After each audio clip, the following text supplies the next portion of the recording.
আকাশের গা ঘেঁষে দূর থেকে দেখা যায় ছোট ছোট টিন আর মাটির ঘর, যেন প্রকৃতির কোলে লুকানো এক শান্তির ঠিকানা। চারপাশে সবুজ, আর সেই বাড়িগুলোর ছাউনি বেয়ে নেমে আসছে সকালের আলো। ফাঁকা কাঁচা রাস্তায় হাঁটছে কিছু নারী, মাথায় কলছি কলছি ভরা পানি। তাদের চলার শব্দে মিলেমিশে যায় গ্রামের নিঃসঙ্গতা। একপাশে বিস্তীর্ণ মাঠে ছাগলগুলো ঘাস খাচ্ছে আপন মনে, আর একটু দূরে এক মহিলা, হাতে বাঁশের লাঠি, ২০-৩০টা ছাগলকে নিয়ে ধীরে ধীরে বাড়ির পথে হাঁটছেন। তার চলাফেরায় এক নিজস্ব ছন্দ, যেন এই প্রকৃতি তার ছায়া সঙ্গী। সবুজে ঢাকা এক মাঠে একটা মানুষ দাঁড়িয়ে হারিয়ে ফেলেছে নিজেকে।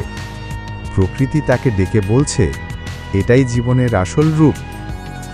আর একটু সামনে একটা ছোট্ট নদী, দুই পারে সবুজের আলতো স্পর্শ। নদীর বুক চিরে চলছে একটা নৌকা, যার মাঝি নীরবে যাচ্ছে গন্তব্যের দিকে।